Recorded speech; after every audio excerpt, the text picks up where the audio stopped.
itu 100% manusia juga apa 100% Tuhan? Aduh, aneh-aneh aja Anda ini. Kemarin Anda sudah dijelaskan tentang Yesus sebagai anak manusia dan anak Allah. Lu nggak bisa terima. Jangan ngeles. Ya kan? Gue nggak ngeles. Lu yang ngeles. Roh Kudus itu roh Allah, Pak Munir. Roh Allah, prinsip hidup Allah, yang olehnya Allah menciptakan segala sesuatu, memberi hidup. Itu Roh Kudus. Perbedaannya dengan Yesus apa? Roh Kudus itu firman yang menjadi manusia. Kenapa ya? Si Munir tambah kesini tambah bodoh ya? Tambah pintar. Kalau aku pintar di sini di GE masih bodoh aja. Kalau aku pintar, siapa yang mau nanya? Tentu aku yang ngajari kalian. Kalau dia pintar, dia murtad. Iya. Apa bedanya Roh Kudus sama Yesus? Roh Kudus itu dengan Yesus. Yesus itu firman yang menjadi manusia. Roh Kudus itu roh Allah yang maha hadir, maha kuasa. Beda tapi tidak terpisah.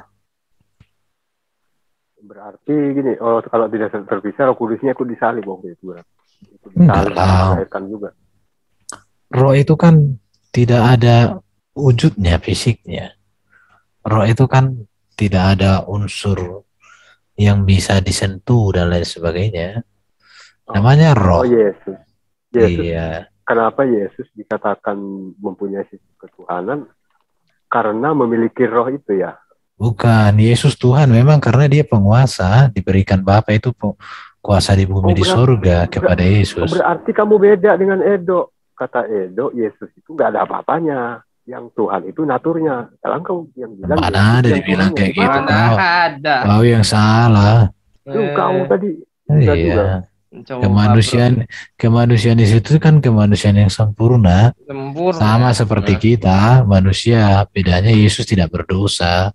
Kenapa? Tapi dia manusia yang datang dari firman, dari Allah. Kenapa sebagian orang yang 100% manusia, 100% Tuhan itu adalah Yesus? Ya, kalau kau pakai istilah itu, saya mengerti, tapi kau nggak ngerti. Jadi karena kau nggak ngerti, nggak usah aku pakai istilah itu samamu. Ya, tentu dilajari lah Bang. Iya, jadi kenapa dikatakan Yesus 100% manusia? Karena memang dia adalah manusia yang sempurna, manusia tanpa dosa, manusia yang terkemuka di bumi di surga. Mengapa dia disebut ilahi juga 100%? Karena memang dia adalah benih firman yang datang dari Allah menjadi manusia. Maka kalimat firman menjadi manusia harus dilihat secara bersamaan. Jangan diputus firman baru manusia, jangan gitu. Firman jadi manusia satu kesatuan. Nggak bisa dipisah. Itu Pak Munir. Masalahnya kan Pak Munir nggak mengerti firman jadi manusia. Roh Kudus aja mulai dia tafsirannya beda-beda semua. Aduh, kasihan itu. Pak Munir. Gimana Pak Munir? Ada lagi mau katanya? Kalimat Roh Kudus saja di kitab Anda nggak ada. Kalau nyomot dari Al-Quran. Loh. Roh Kudus ada di Alkitab. Ada di Alkitab. Banyak lagi. Bentar ya. Akan begini ya supaya. Bentar lah. Roh Kudus itu padahal diklaim umat sebelah itu Muhammad. Gimana itu? Iya. Padahal di Al-Qur'annya ada tertulis loh. Al-Baqarah ayat 253. Tertulis lagi. Roh Kudus dikatakan seorang penghibur yaitu Muhammad. Jadi masalahnya gini ya Munir. Pak Munir itu kurang membaca dan kurang memberikan pikiran terhadap data yang sudah dibagikan sama kamu. Ya, makanya aku bilang tadi ya, Anda itu karena hasil penelitian. Jadi hasil penelitian itu tidak semuanya salah, tidak semuanya benar.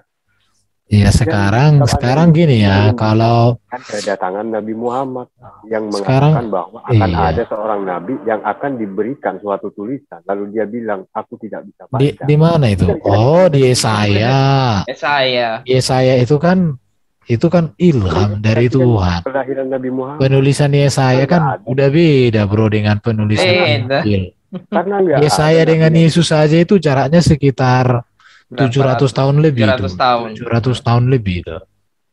Jadi makanya di sini Pak Munir itu selalu mempertontonkan bahwa Pak Munir itu punya iman, punya ajaran yang ahistori. Mungkin ya, mungkin. Itu persoalannya. Jadi kita jelaskan detail pun kamu nggak nyambung. Kenapa? Karena kamu nggak ngerti apa-apa. Itu Jadi iya. Kalau kamu ini udah korban cuci otak. Munir, kalau Roh Kudus gak ada berarti gak ada Muhammad, Munir. Tahu tuh gimana? Munir itu matanya melek, hatinya buta. Iya. Kupingnya mendengar, hidungnya buntet. kalau aku profesor, saya itu tidak Makanya bertanya, sesuatu Bang. dindus. Coba Awal-awal ini tanya saya lagi sama bantai Munir. semuanya. Roh agamawinya mencengkram dia dengan Muhammad. kuat. Nir, Kalau biar gue gaplok lagi. Harus Apa diikat dalam nama Yesus. Loh, Nir, gimana? Percaya nggak? apa itu? Umat Islam kan ngeklaim bahwa Roh Kudus itu adalah Muhammad, benar nggak? Iya, betul. Nah, berarti diutus Yesus ya? Muhammad diutus Yesus. Dimintakan.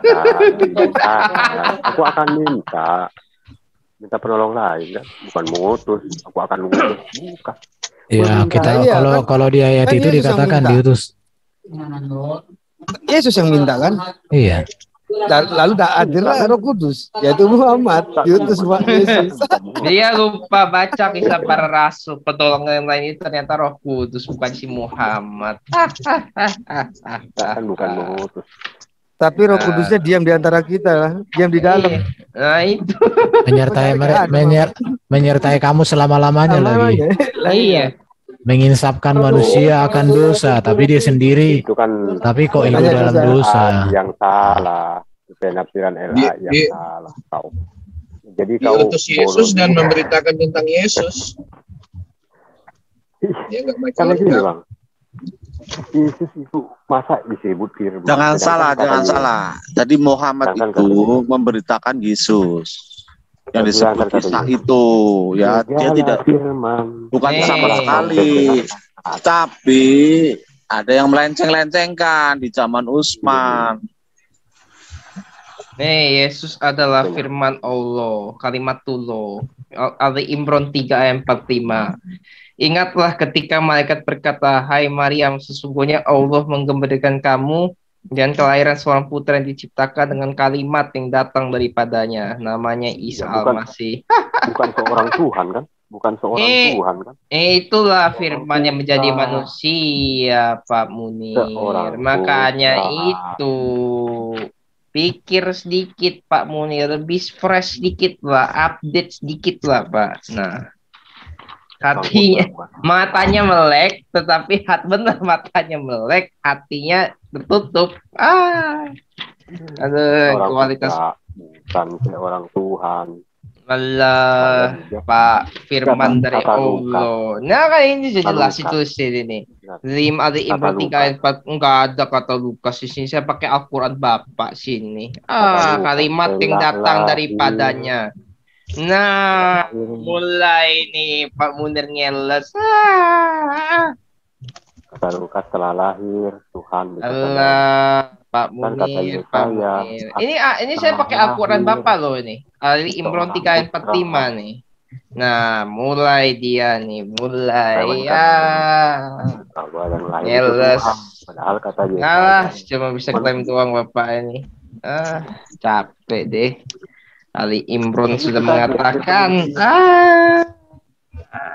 ngeles. Lama menangis saya di kamar. kata Yesaya telah lahir Tuhan. Manusia.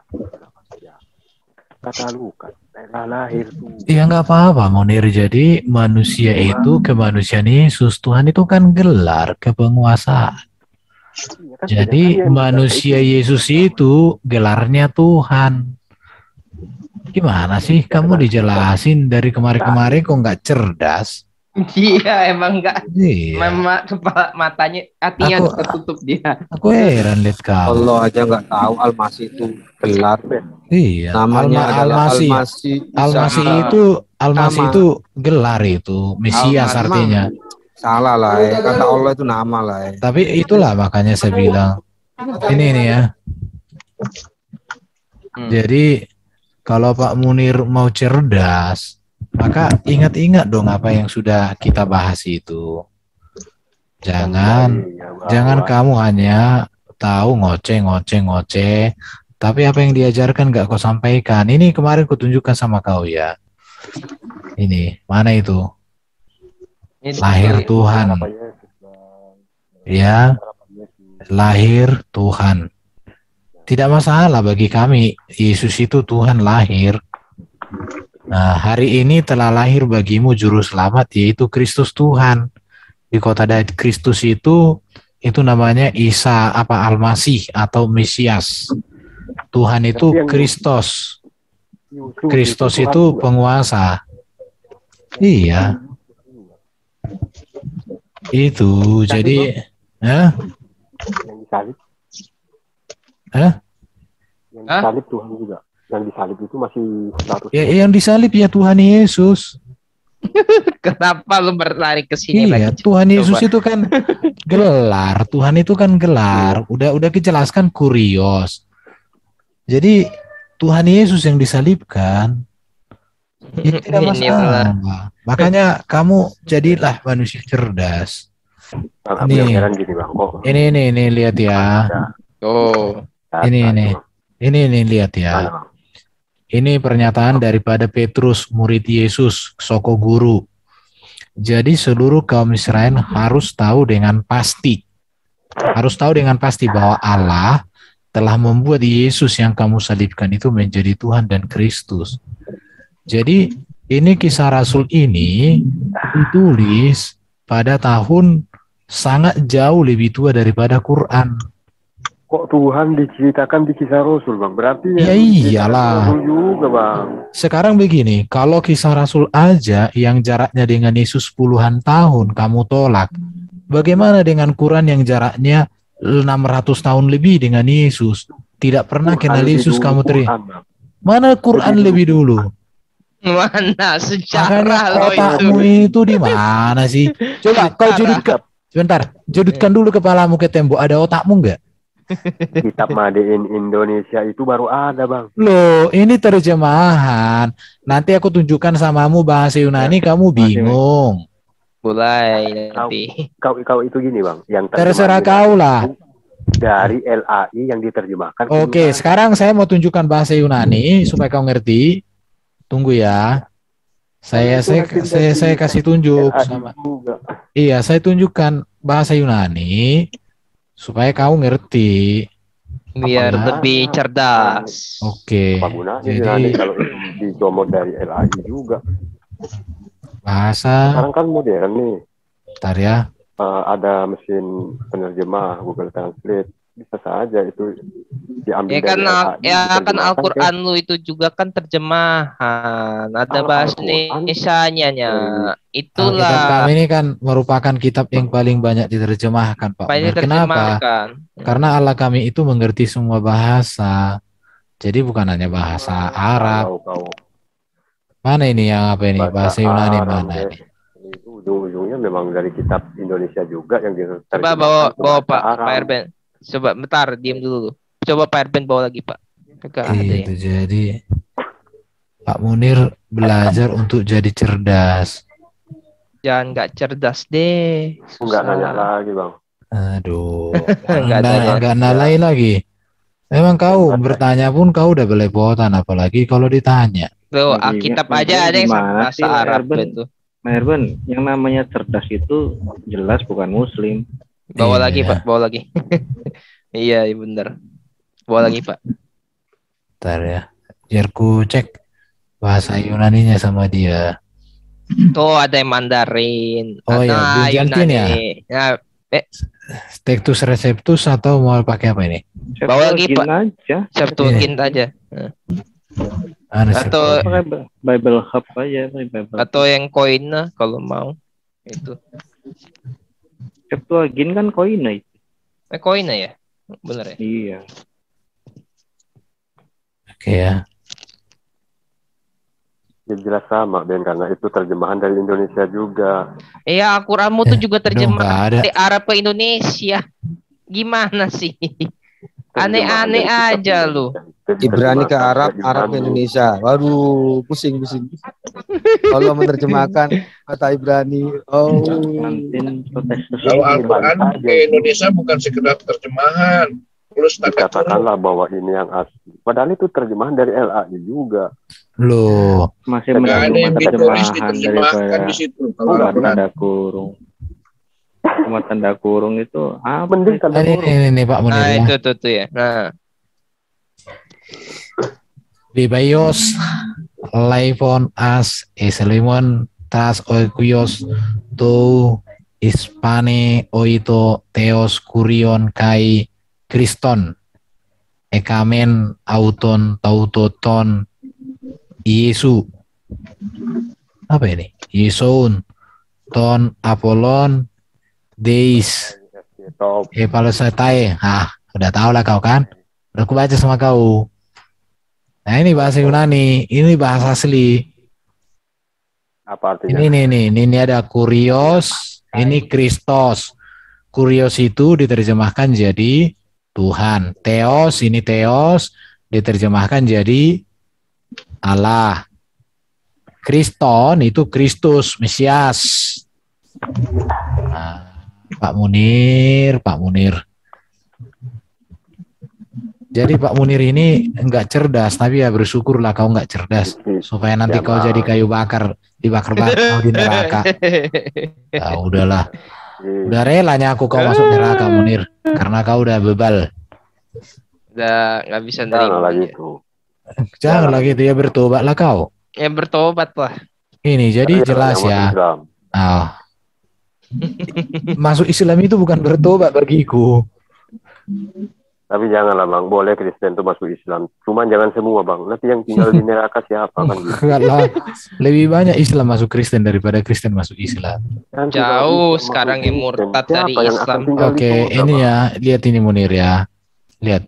Kau nih. Sebab sungguh pun apa yang disebut Allah, baik di surga maupun di bumi, dan memang benar ada banyak Allah, ada banyak Tuhan, demikian.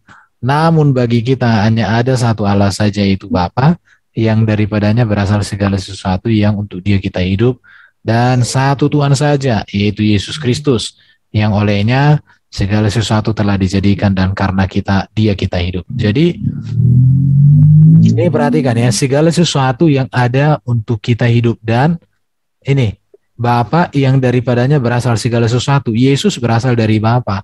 Alam semesta ini diciptakan Bapa, manusia diciptakan oleh Bapa. Dan untuk Dia kita hidup, untuk Bapa itu, dan satu Tuhan saja. Siapa Tuhan itu? Yesus. Yang olehnya segala sesuatu telah dijadikan. Jadi oleh Yesus, oleh firman lah Allah menjadikan segala sesuatu dengan cara berfirman. Korintus berapa nih bang? Korintus 8 ayat 1 bertentangan dengan firman Yesus. 1 Korintus 8 ayat 6 ini Ini, ayat bang, aku 6. tunjukkan dalilnya bang ya. Diam dulu lah. Gantian Iya. gantian ya. Ya, kau Nah, tunjukkan. Yesus berkata, Nah, di mana? Tuhan Allah kita. Di mana? Tuhan Di itu mana? Allah. Tuhan itu kan gelar. Udah aku bilang Tuhan itu kan gelar. Tuhan Sudah Allah kata artinya Korintus. Allah penguasa. Tuhan Yesus Jangan artinya kata Yesus Korintus. penguasa. Perhatikan Jangan ya. kata Korintus. Iya. Jadi gini, Kata Pak Yesus. Munir. Allah. Dengar dulu. Ya, 28 lihat ya. Ya, ayat 18 ini ya. Perhatikan. Jadi Katanya. Tuhan Allah dengan Tuhan Yesus artinya Allah penguasa, Yesus penguasa, sang penguasa. Bedanya adalah bahwa kepenguasaan Yesus itu berasal dari Bapa. Sedangkan Bapa itu adalah sumber dan pemilik kuasa itu. Maka Yesus katakan, kepadaku telah diberikan segala kuasa di surga dan di bumi. Sekarang yang harus kamu renungkan Munir, siapa nabi, siapa imam, siapa tokoh dalam sejarah dunia ini yang diberikan Allah kuasa di bumi dan di surga? Itu harus kamu pikirkan. Yang jujur ya, yang Tuhan siapa? Yang Tuhan kan itu, satu nih. iya Allah Bapa di surga itu Tuhan Allah sang pencipta. Yesus itu Tuhan. Tuhan kan udah dijelaskan tadi sama artinya Berarti penguasa. dua Tuhannya. Bukan hanya dua. Satu. Kau berarti nggak baca tadi, lihat ini ya. Kau beda Nggak tangan baca, lagi. berarti. Iya, lihat baca ya. Ini. 1 Korintus 8 ayat 6. 6 deh. 6. Lihat ya. Namun bagi kita hanya ada satu Allah saja, yaitu Bapa, yang daripadanya berasal segala sesuatu. Ayat 5. Sebab sungguh pun apa yang disebut Allah baik di surga maupun di bumi, dan memang ada benar banyak Allah dan banyak Tuhan yang demikian. Jadi banyak Tuhan, banyak Allah. Tapi Allah yang benar, Allah sang pencipta, yaitu Bapa, yang darinya berasal segala sesuatu. Tapi Tuhan yang sejati, loh, Yesus Tuhan yang benar lah. Tuhan kan artinya penguasa.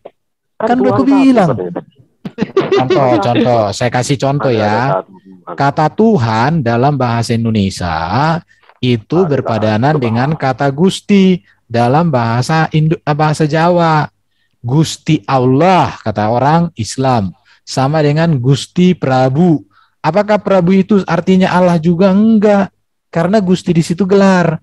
Sama seperti bahasa Arab, Rob itu bisa dipakai kepada Allah, tapi bisa juga kepada Musa, kepada kepada Yusuf dan lain sebagainya.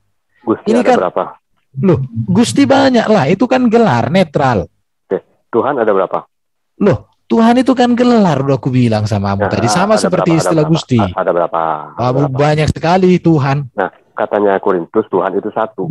Iya. Bilang banyak? Tuhan yang mana yang satu yang dimaksud? Itu kan jelas tulisannya. Iya, Tuhan yang mana yang dimaksud satu? Tuhan Allah sang pencipta ya hanya satu. Yang lain itu ya Tuhan-Tuhanan. Tuhan sang juru selamat, penguasa di bumi di surga hanya satu, Yesus Kristus. Gak ada masalah. Pak Munir, arti mah udah jelas loh. Allah pakai huruf kecil lagi. Allah. Teman-teman kau tuh bingung juga, Ben. Coba. Siapa yang bingung penjelasan saya di sini? Angkat tangan.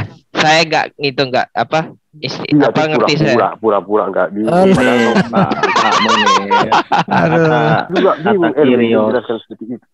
Kata Kyrios itu seperti yang Erben tadi sampaikan. Kata Kyrios itu sepadan dengan kata Gusti dalam bahasa Jawa atau kata Rob dalam bahasa Arab, artinya Tuan. Jadi Allah Bapa pun disebut Tuan, Yesus Kristus pun disebut Tuan, tapi Tuan yang bagaimana gitu. Ketuanan Yesus itu merujuk kepada kekristusannya, kepenguasaannya. Makanya di Filipi 2 ayat 11 dikatakan ya, menyembah Yesus sebagai Tuhan itu bagi kemuliaan Allah Bapa. Memang di dalam tata layanan diri Allah terkait pengutusan Yesus itu ada subordinasionisme, ada tingkatan. Ya, kemanusiaannya Yesus itu tentu tunduk kepada keilahiannya. Itu jelas ya, hasil konsili Kalsedon jelas. Kehendak kemanusiaannya tidak lebih besar dari kehendak keilahiannya. Makanya dikatakan Yesus katakan biar kehendakmu yang terjadi bukan kehendakku. Kira-kira seperti itu. Jadi orang Kristen itu tidak seperti yang Quran sampaikan. Yang Quran sampaikan itu bukan merujuk kepada ajaran kekristenan. Jadi yang menuhankan kemanusiaan Yesus itu bukan orang Kristen. Jadi ada bid'ah, ada bidat yang terlalu melebih-lebihkan kemanusiaan. Misalnya menuhankan Maria, Bunda Maria. Menuhankan kemanusiaan Yesus, tidak. Ketuhanannya bintang filmnya itu siapa sih, Bang? Gini. Bintang filmnya itu siapa? Kemanusiaannya Yesus itu keniscayaan karena penebusannya untuk manusia, bukan untuk makhluk lain. Aktor yang dipermasalahkan itu Yesus. Apa? Anda pahami dulu kata-kata gini. Anda pahami kata-kata saya, Anda sanggah. Yang saya jelaskan Anda harus paham, Pak. Jadi gini loh ya, gini. Yang Quran sampaikan itu ketika Quran itu mengatakan Yesus kalimatullah, kami mengamini. Ketika Yesus dikatakan diciptakan sama seperti Adam, kami mengamini. Amin. Miliaran orang berkata amin, ya. Yang kami tidak amini cuma tadi ya, Muhammad bin Abdullah itu sebagai nabi penutup, kami tidak amin. Nah, oke. Ya, karena kau kafir. Jadi ya nggak masalah, kamu juga kafir, cuma kami tidak mengkafir-kafirkan. Apa di kan nggak ada kafir gini, kok. Loh ada, kalian tuh goyim, kafir. Loh, kami tuh 700 tahun lebih dulu, kami lebih berhak mengatakan kalian kafir. Siapa? Tapi kami tidak boleh. Ada kalimat kafir. Kalau ada, mau apa? Nggak ada. Ada. Coba tunjukin aja. Ada, cuma nggak mirip. Itu namanya cocoklogi. Coba tunjukin aja nih. Bilangan 23 ayat 9 kafir. Matius 5 ayat 22 kafir. Udah nyomot. Coba di teks aslinya ada. Galatia 24 ayat 11 kafir. Teks aslinya apa itu? Ya, intinya begini ya. Yesus itu ya tokohnya orang Kristen ya. Tapi dikutip-kutip oleh Muhammad di abad 7. Ya nggak apa-apa, kami ya ikhlas, ya silahkanlah, yang namanya juga Nabi kurang bahan gitu ya. Baru dia ini Munir ini Bro Edo, dia ini juga pikir bahwa bahasa Arab itu lebih dulu digunakan Muslim. Padahal dia tidak tahu bahwa orang Kristen di Arab sudah ada sebelum Muhammad lahir. Bahkan Siti Khadijah itu pamannya itu kan sangat ada kaitan dengan Kristen karena dia seorang Nasrani atau Ebionit. Tapi ada kaitan. Bang, kata Arab di Ulangan sudah ada. Arab. Arab ya. Banyak banget tuh. Oh, banyak lagi di sini nih. Makanya Munir kurang apa sih? Kurang asupan data. Jadi kita isi aja dulu. Saya cari dulu ya, Muhammad ada nggak? Muhammad. Ada Bro Edo. Nggak ada tuh. Ada di Quran. Quran. Coba bahasa Aram. ARAM. Aram itu bahasa Aram itu di kitab Daniel. Daniel. Ada nggak? Nggak ada. Nggak ada. Di Alkitab, Pak Munir. Coba bahasa Aram tuh biar Pak Munir bisa lihat. Aram itu tuh bahasa Arab. Nah.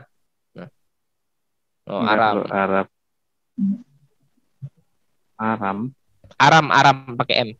Aram banyak. Bukan haram ya, arbas. Bentar. Aduh, ini soalnya nggak.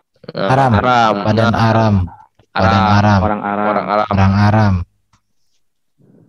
No. Jadi Pak Munir ini asupan datanya sangat sedikit. Dikasih tahu juga ngeyel. Tapi nggak apa-apa lah Pak Munir. Supaya kita bisa bukakan data-data itu nanti ketika Yesus datang. Munir, kenapa kau keras kepala? CIA udah jadi kau, katanya kan. Akhirnya kau nanti paling menderita lah di neraka jadinya. Iya, nggak apa-apa lah Pak Munir. Karena semakin banyak kau mendengarkan kebenaran tapi kau tolak, semakin berat juga lah hukuman kau nanti. Oke, Munir, masih ada mau kau tanya lagi? Bikinlah pertanyaan yang keras-keras, jangan kecil-kecil. Ayolah, bosan kita nih. Suruh dulu guru Musi Juma masuk. Ini lawan anak buahnya kau kelimpungan gini. Si guru Juma itu udah habis di Bal-Bali itu. JCC itu paling takut dengan CIA, entah kenapa, nggak ada yang berani. Kita masuk ke sana aja. Kita masuk ke sana aja dikikik. Banyak yang keras di situ orang-orangnya. Sebenarnya tadi saya ingin ngebahas tadi, benarkah Muhammad itu nabi untuk seluruh umat manusia? Tapi dalilnya itu tadi al-abiyan itu al-ambiya atau apa? Tapi Munir nggak ada jawabannya. Kata Muhammad itu tambahan dalam tanda kurung. Tapi aku heran juga lah lihat saudara-saudara Muslim ini. Mereka bilang bahwa Alkitab kita paling banyak ditambahi katanya. Istri saya. Kira-kira apa Bang? Di sini siapa yang ditambah-tambahi coba tuh? Padahal di dalam Quran paling banyak tanda kurung. Di kita mungkin paling ada puluhan tanda kurung. Mereka hampir semua ayat ada tanda kurung. Tapi mereka kok nggak bahas tanda kurung mereka? Katanya penegasan itu. Mana ada penegasan itu? Berarti belum tegas. Berarti belum tegas. Belum tegas. Kitab sempurna itu. Itulah gunanya tafsir, Bro. Loh, berarti tafsir itu buatan siapa itu, Munir? Tafsir buatan siapa? Itu ulama lah. Oh, berarti perkataan Allah ditafsirkan oleh manusia, oleh para ulama yang tak pernah jumpa dengan Allah, begitu? Karena kita wajib. Loh, itu kan pewaris para perhatikanlah Pak Munir ya. Allah mengatakan bahwa Quran itu diturunkan dengan sempurna. memberikan petunjuk yang jelas, tidak ada keraguan. Tapi datang para ulama menafsirkan, memberikan penjelasan. Artinya apa yang dilakukan ulama itu tidak sesuai, tidak sejalan dengan apa yang dinyatakan Allah bahwa Quran itu sudah sempurna. Kalau sempurna nggak perlu lagi ditafsirkan, tinggal telan bulat-bulat, namanya udah sempurna. Itu kalau menurut aku, Pak Munir. Yang tidak Bro Erben. Ya, halo. Ya, Coba itu tampilin ulangan 18 ayat yang ke-11. Oh, ulangan. Tapi yang Ibrani ya. Ibrani. Percuma bro, itu Indonesia yang diibranikan. Bentar ya. Cuma kok bahasa apapun loh. Kamu juga Arab diterjemahkan ke bahasa Indonesia. Ayo. Aku nggak ada. Kalau Ibrani nggak ada ya aku punya. Cari aja Hebrew atau apa? Pakai atau apa? Brijantin. Tar. Hebrew mana Hebrew? Nih, pakai beberapa HP aja nih. Oh ya udah, bro, monggo. Bahasa Batak aja bang. Kalau bahasa berapa bro? Mati ya bro. 11. Ini masorah etik ya.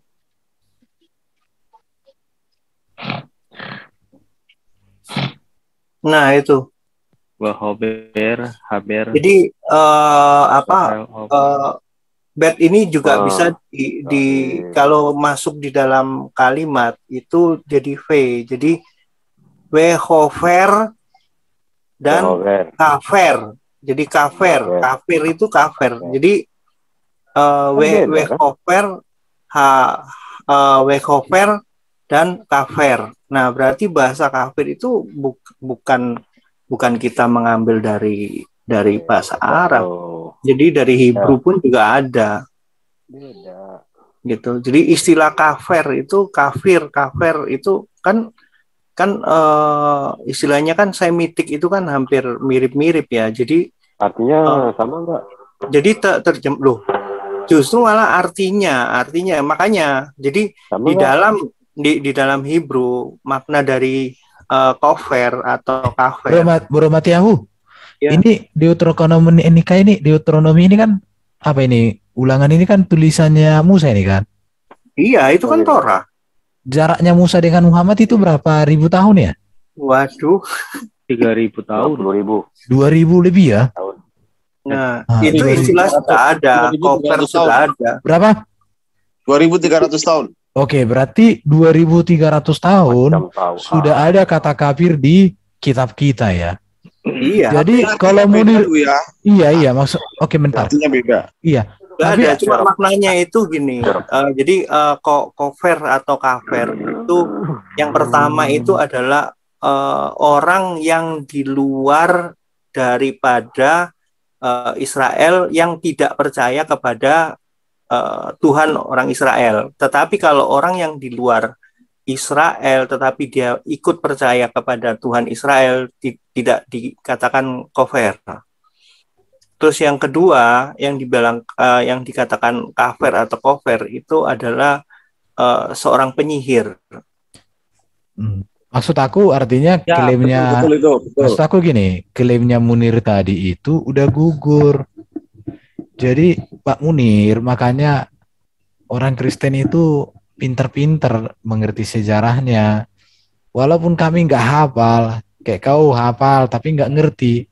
Kami mengerti, tapi kami memang nggak hafal. Kami apa mengerti aja, memahami. Beda. Nah itu jadi bedanya di situ. Dan menurut pernyataan orang pintar, orang kalau hanya menghafal itu aktivitas berpikir yang rendah.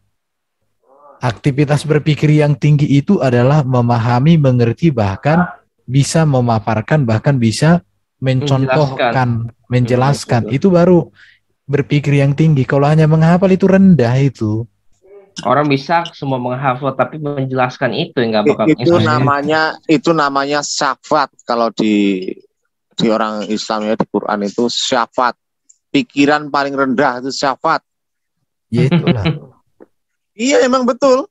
Syafat itu adalah perasaan pikiran yang paling rendah. Nah, Makanya Pak Munir ini harus banyak belajar. jangan cuma Bertanya aja lah Pak Munir di sini banyak-banyak Pak Munir Kalau biar kami lemah kasih tahu. syafaat apa artinya tuh lemah syafaat Pak Stephen? Kalau limah syawat itu beda lagi tuh. Lama syawat tuh Munir kali ya. Enggak. Munir punya cinta banyak. Kalau Munir Ini mana lemah masalahnya, lah, dia lagi latihan Munir 70 kan tahun setiap ereksi. malam di sini. Munir setiap malam di sini. Nah, terus kapan itu kan kayak gitu Siang pikiran. bro, siang kan boleh. Siang kerja lo. Berarti Munir Ragu kok. bukan Munir nggak pernah sunah Rasul, berarti pahalanya berkurang dia. berkurang. Siang benar Rasulnya bro. Mana bisa malam, soalnya malam Jumat kan. Bukan siang Jumat. Beda kan. Itu ada doanya loh. Nih ya, saya dengerin nih. Sunnah Rasul di atas jam 8 malam itu sudah nggak sunnah lagi. Sunnah itu Haram. di bawah jam 8. Gitu. Nah, kamu jam 8 aja masih di sini gimana mau sunnah lu? Sambil Apa nunggu dia? Sekalian nunggu dia berapa banyak? Makanya bertobat Bapak. Kita nih udah dihajar berkali-kali loh di sini loh. Kita dihajar, udah dicerdaskan Pak Munir ini, Munir, cuman gua mau nanya nih ya. Cuma gak mau. perlu Munir, diramplas gua mau nanya, kurasa udah karatan. Edwin,